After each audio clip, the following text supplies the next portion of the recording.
mi nombre es Luciana Cadaya,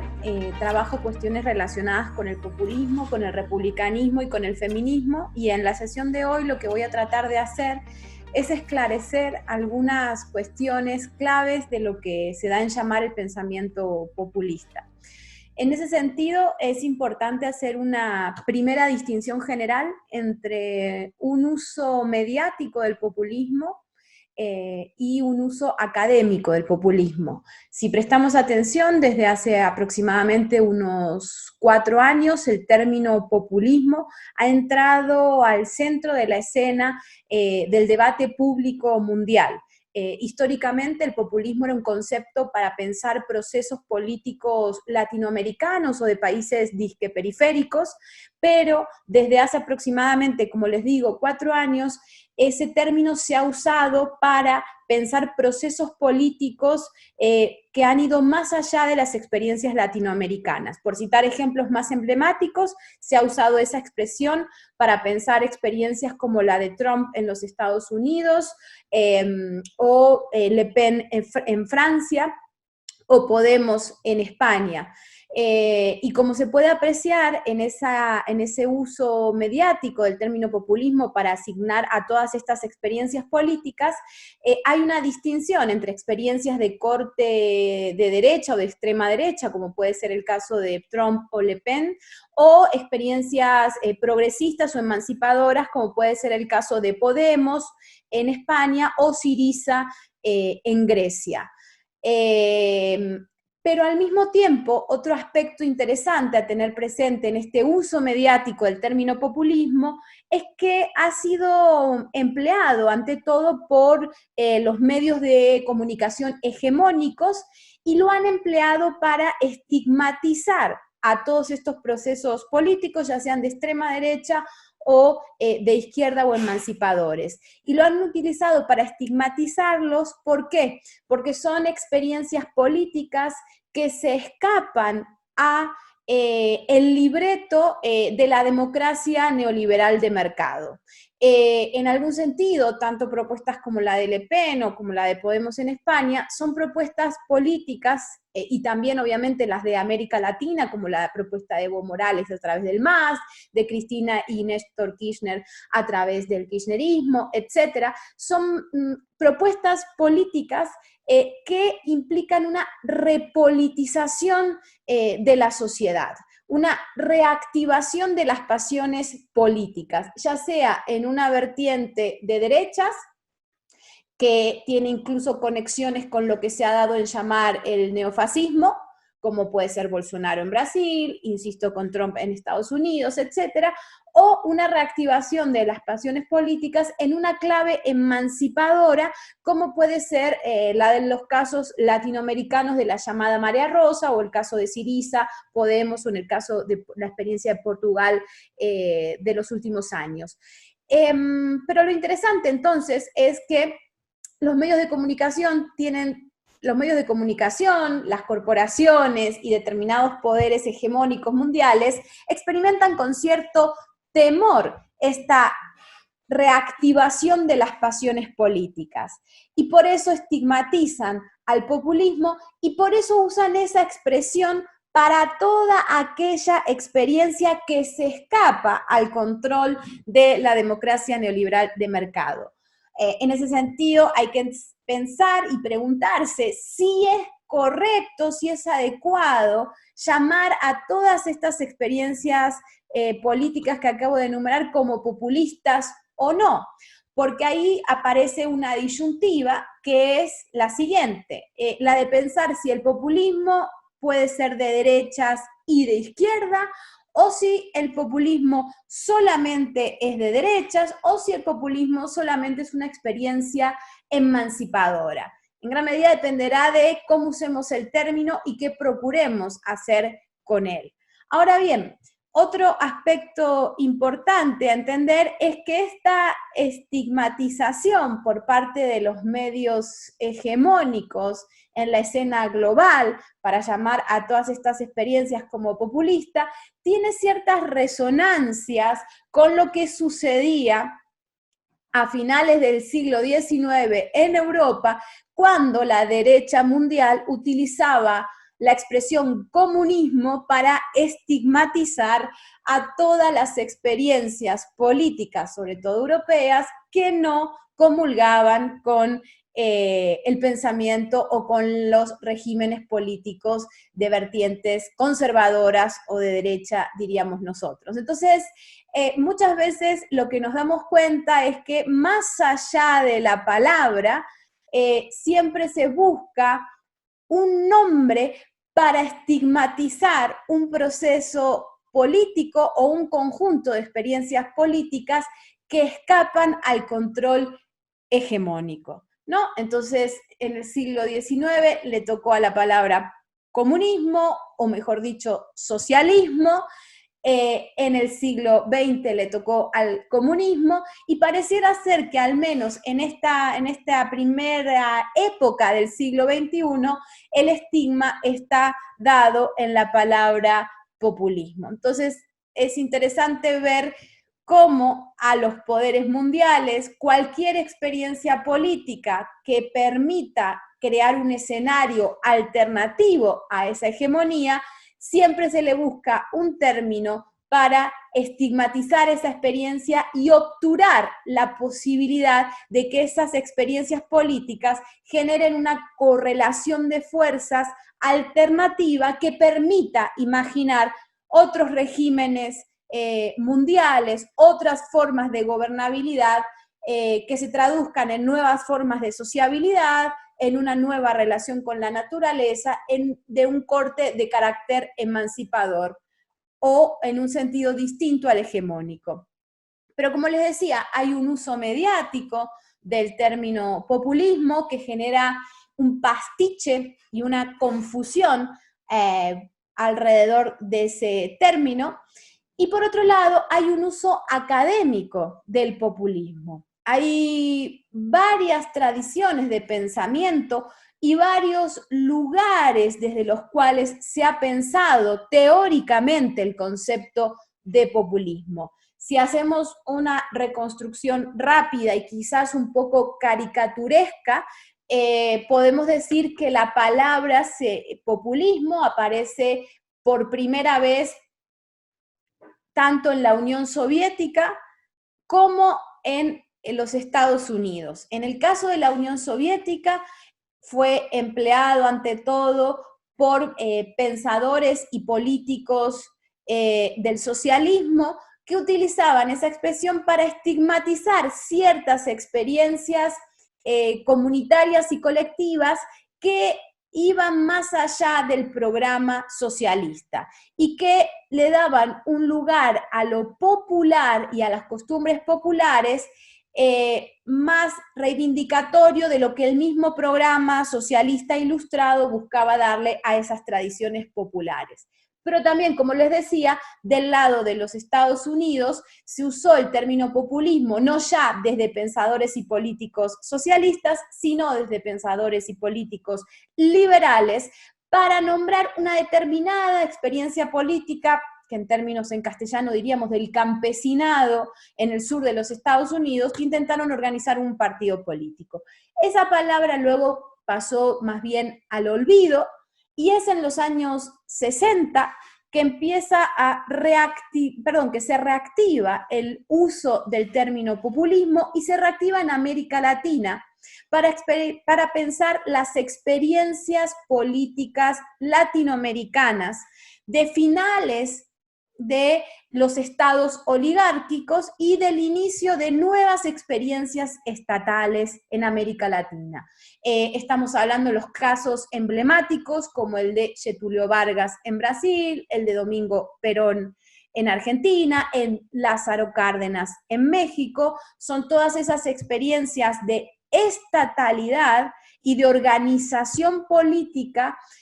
alternativas a las clásicas experiencias de los estados oligárquicos que sobre todo tuvieron su auge entre finales del siglo XIX y principios del siglo XX, con unas combinaciones o unas tensiones entre propuestas oligárquicas y propuestas transformadoras.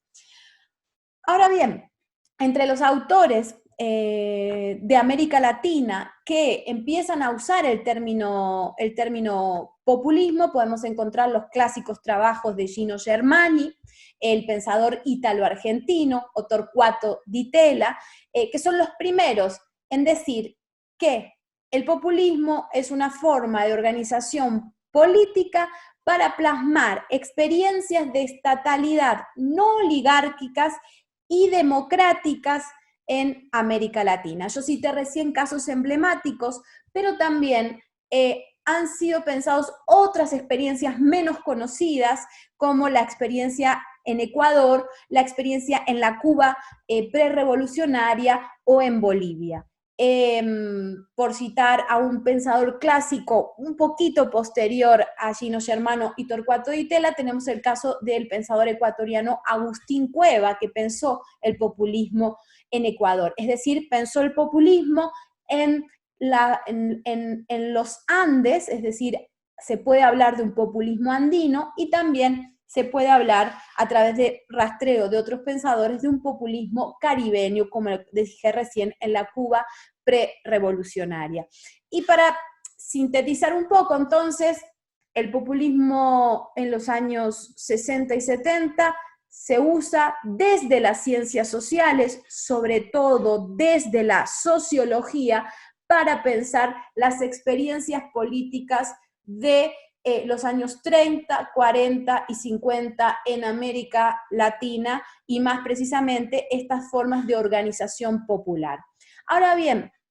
dentro del ámbito de esta sociología de estos años, se empieza a apreciar un cierto estigma, incluso se puede observar en autores clásicos como Gino Germani, un cierto estigma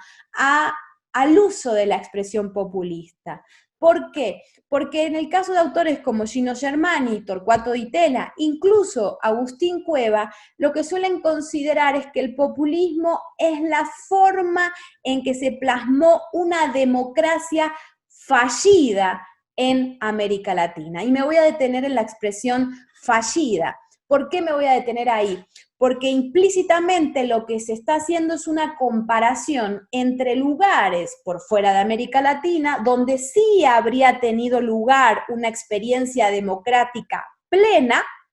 ¿no? Ese supuesto de que en otros lugares, y por lo general está el imaginario de que en los países del primer mundo sí tienen lugar experiencias políticas de democracia plena, frente a esos lugares, América Latina, por el contrario, tendría experiencias políticas democráticas fallidas, es decir,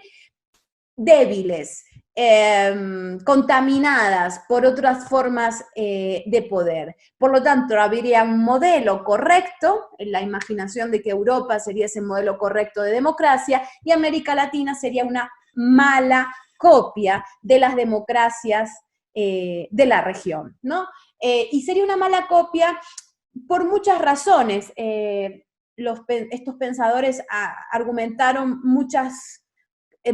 dieron muchos argumentos de las distintas características que darían lugar a estas experiencias fallidas, pero en líneas generales tendría que ver con digamos, el carácter de ser sociedades disque atrasadas, y por atrasadas se entendía que eran sociedades demasiado católicas, que además estaban atravesadas por la figura de líderes carismáticos, y la figura de liderazgo pareciera ir en desmedro de las experiencias democráticas. Entonces serían también la figura de los liderazgos. Luego estaría la cuestión de que serían experiencias de carácter más vertical que horizontal, y con tintes autoritarios en algunos casos. Esa es, digamos, la narrativa clásica de por qué nuestras democracias serían fallidas. Y a partir de toda esta literatura, sobre todo desde el ámbito de la sociología, desde los años 60, digamos que cada cierto tiempo se ha vuelto desde el campo de las ciencias sociales a pensar las a pensar América Latina desde la categoría del populismo. Y este carácter estigmatizante, no ya desde los medios de comunicación, sino desde la academia, digo estigmatizante en el sentido de que nuestras experiencias siempre serían experiencias fallidas, se fue, digamos, consolidando en el imaginario de las ciencias sociales, y no ya solo desde la sociología, sino sobre todo desde una disciplina más bien conservadora, que son las ciencias políticas. Son sobre todo las ciencias políticas las encargadas de pensar que los populismos, no solo ya los de principios del siglo XX, sino también los populismos de los años 90, a los que se le ha dado también el nombre de neopopulismos, muy afines a las lógicas neoliberales, eran experiencias autoritarias, hegemónicas, de carácter vertical, muy atravesadas por las experiencias de los sindicatos, etcétera, y que todas ellas seguirían consolidando ese fracaso de las democracias en América Latina, de nuevo frente a un modelo de democracia ideal que supuestamente estaba teniendo lugar en algún otro país o continente en el mundo. Una de las características de todo este pensamiento desde la sociología y desde las ciencias políticas, desde los años 60, luego en los años 80, luego en los años 90, tiene que ver con que ha sido un pensamiento más bien descriptivo, un pensamiento más bien positivista del populismo. Y cuando digo positivista y descriptivo me refiero a que ha sido una disciplina interesada en describir cada experiencia política en concreto y tratar de encontrar las características básicas que permitirían decir cuándo una experiencia de gobierno o un partido político o una experiencia, digamos, más de movimiento social tendría las características de populismo y cuándo no. Ese ha sido como el gran ejercicio. Y no solamente ha sido ya en los años 80 y los años 90, no solamente ha sido esto pensado desde la sociología y las ciencias políticas latinoamericanas, sino también ya se estudiaba América Latina desde la sociología y la ciencia política, sobre todo norteamericana y en casos muy esporádicos de pensadoras y pensadores europeos. Pero todos ellos compartían este prejuicio hacia el populismo, esta idea de democracia fallida, esta idea del liderazgo como un tinte autoritario, desde una vertiente, como les digo, de carácter más bien descriptivo. Pero va a ser a partir de Laclau, de Ernesto Laclau, que se va a producir un parteaguas en el ámbito de de la teoría política para pensar el populismo. ¿Por qué? Porque Laclau, a diferencia de estos pensadores de las ciencias políticas y de la sociología, intenta no ya hacer una descripción de las experiencias populistas en América Latina, sino tratar de construir una teoría política a partir del concepto de populismo. Para decirlo de manera más esquemática, de la misma manera que cuando hablamos de democracias, por un lado hay investigaciones de corte descriptivo acerca de cuáles son las características puntuales de la democracia en tal o cual país, en tal o cual momento de la historia, pero también encontramos propuestas de teorización o de crear teorías políticas a partir de la democracia, como puede ser la propuesta de Rawls o de Habermas o incluso de Chantal Mouffe, pues de la misma manera Ernesto Laclau se propone no ya limitarnos a una mera descripción del populismo, sino construir una teoría política del populismo. Esto se suele llamar una formalización del populismo. Yo no sé si estoy tan convencida con esa terminología de formalización. Me parece que más bien lo que Laclau está haciendo es crear una teoría política del populismo. Por lo tanto, si hicimos esta gran división entre el uso mediático y el uso académico, al interior del uso académico del concepto populismo podemos hacer una subdivisión entonces entre un uso sociológico descriptivo del populismo y un uso teórico formal del populismo. Y dentro de este uso teórico formal del populismo, podríamos decir que hay una relación entre la teoría política y la filosofía. Es decir, el populismo ya no se piensa solamente desde la sociología y las ciencias políticas, sino más bien desde la teoría política y la filosofía. Eso va a significar que el populismo va a ser pensado como una lógica de lo político. Y al pensar al populismo como una lógica de lo político, esta afirmación va a tener implicaciones en el ámbito ontológico, es decir, en el ámbito de cómo se configuran las formas de la realidad política, y también va a tener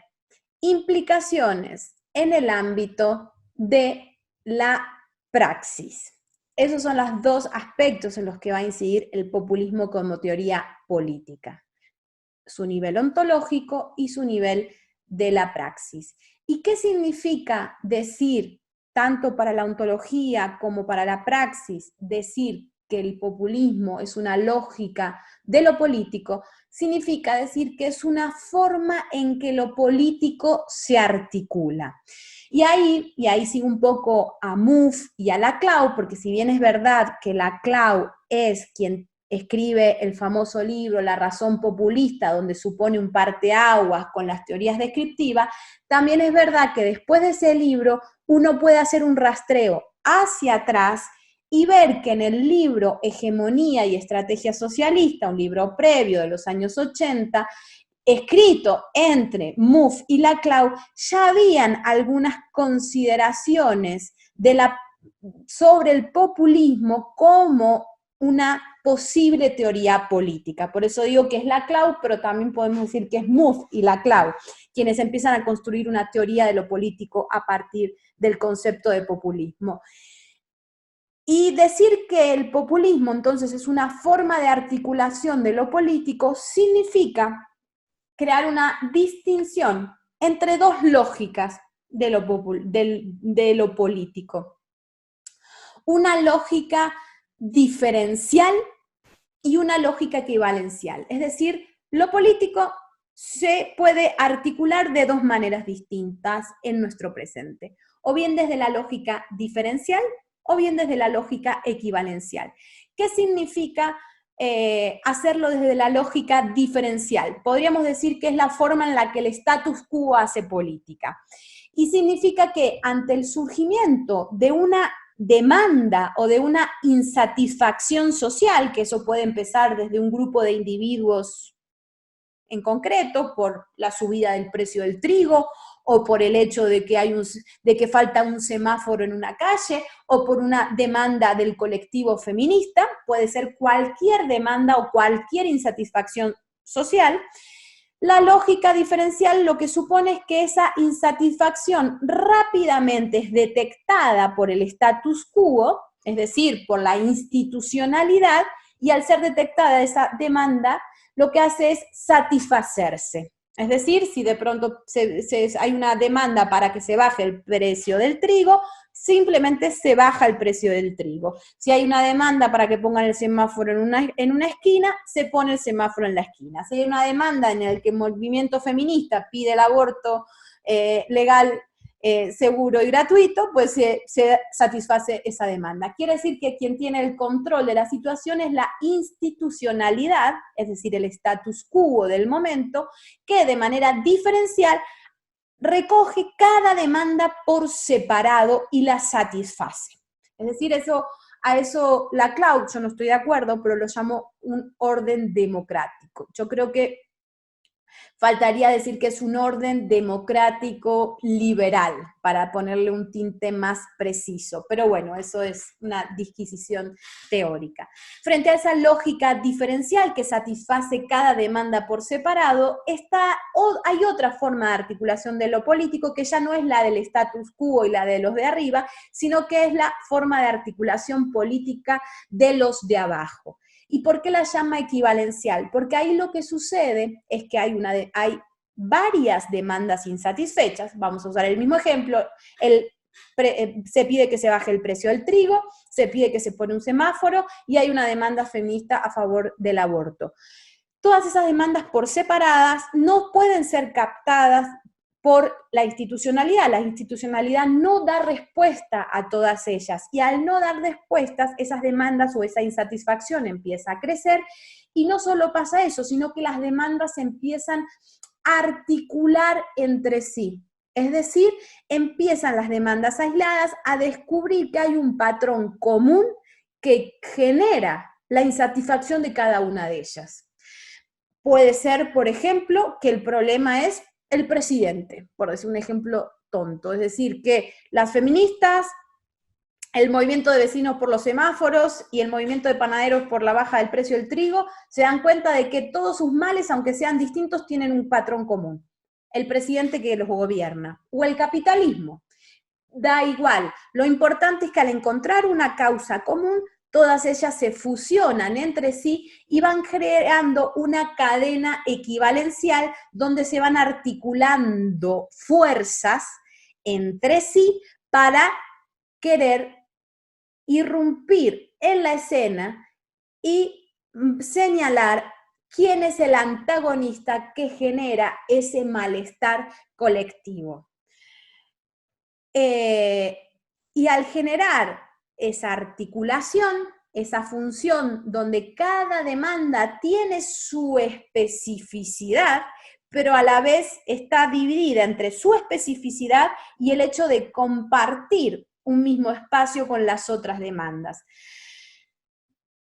Ahí lo que puede suceder es que todas esas demandas puedan ser capitalizadas por figuras de liderazgos femeninos, masculinos, que se ponen a la cabeza de todas esas demandas y las pasa a representar frente al antagonista, que por lo general es considerado como el status quo o los de arriba. Entonces, cuando eso tiene lugar, se produce lo que se llama la irrupción populista, es decir, una fisura en el status quo, una ruptura del orden institucional en la medida en que esas demandas se articulan. Esa es la concepción clásica de la teoría política populista entre demandas diferenciales y demandas equivalenciales, que es la forma en que se articula o la lógica de lo político. Hasta ahí llegamos con Laclau. Ahora bien, después de Laclau y después de que Laclau y Mouffe irrumpieran en la escena del pensamiento contemporáneo y crearan esta teoría política, que vale decir que no solo dialoga con las ciencias sociales como la sociología o las ciencias políticas, sino que también dialoga con la filosofía contemporánea, con los viejos problemas de la modernidad, acerca de qué significa el antagonismo, qué significa la conflictividad, cómo se piensa la irrupción de lo nuevo en la política, etcétera. Viene una nueva generación de pensadores del populismo donde se dan cuenta de que es necesario ampliar el populismo hacia determinadas cuestiones que no habían sido pensadas por la tradición de Mouffe y de Laclau, y que tienen que ver con cuestiones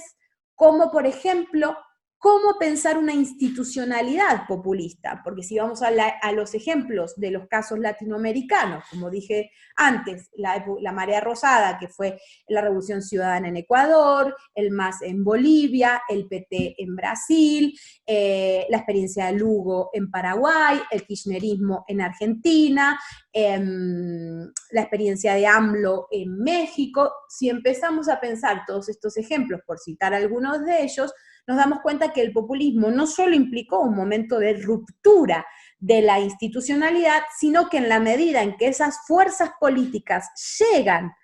a ser poder de Estado, generan, por lo tanto, unas nuevas formas de institucionalidad y empiezan a ser hegemonía a nivel institucional, por más que estén en relaciones contenciosas con la hegemonía mundial de las corporaciones y de los medios de comunicación y de las oligarquías locales. A pesar de estar en una relación contenciosa, como digo, con las oligarquías locales, con las corporaciones y con los medios de comunicación mundiales y hegemónicos, sí generan institucionalidad. Y la pregunta es si esa forma de institucionalidad es diferencial al estilo del liberalismo clásico,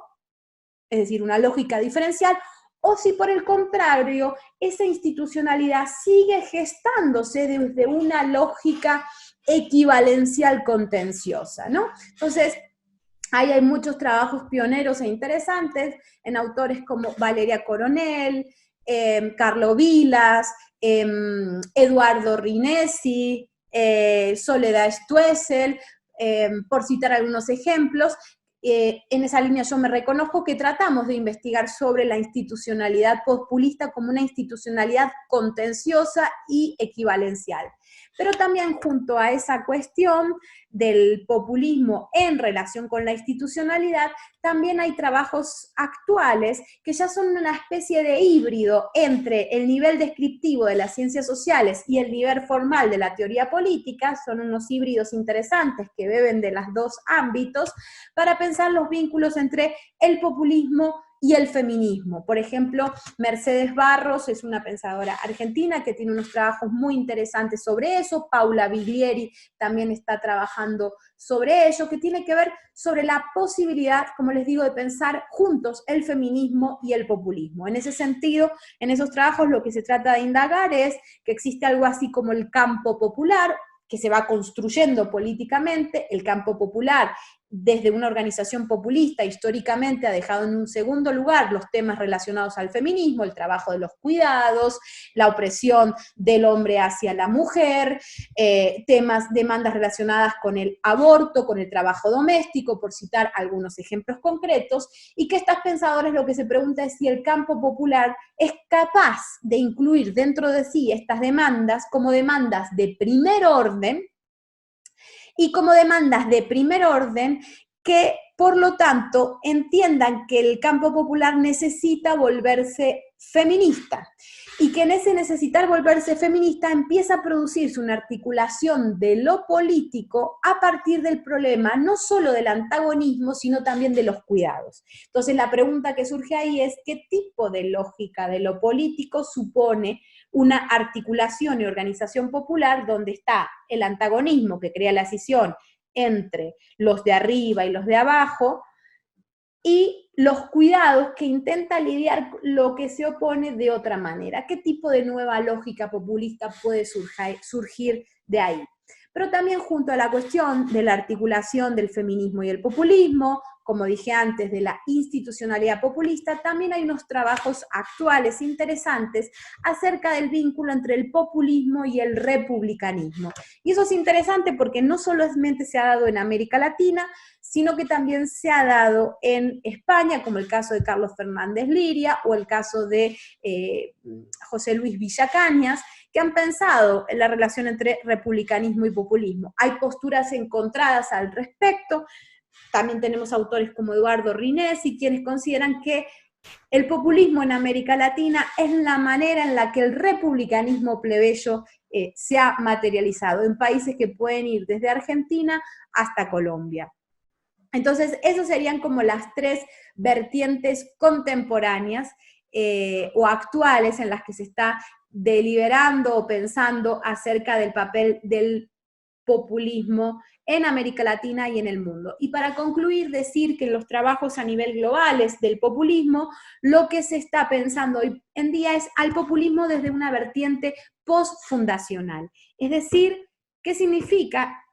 desde la tradición de la filosofía postfundacional, que es una filosofía que después de Heidegger es crítica de la idea de que puede existir algo así como el fundamento último de la sociedad y de las cosas, sino que estamos en la era del postfundamento, y ahí hay autores clásicos o filósofos clásicos como pueden ser Judith Butler, Slavoj Žižek, o como puede ser Yanis Stavrakakis, por citar algunos ejemplos. Pues ahí también en esos trabajos de pensamiento desde el comunismo, desde una nueva idea del socialismo, también está debatiéndose qué papel cumple lo postfundacional en la teoría populista y cómo la teoría populista también va dándole forma a esa vertiente o a esa tradición de pensamiento postfundacional. Bueno, eso en líneas muy generales y esquemáticas es lo que puedo decirles del populismo, tanto en su uso mediático como su uso teórico, y lo que significa pensar las experiencias latinoamericanas y del mundo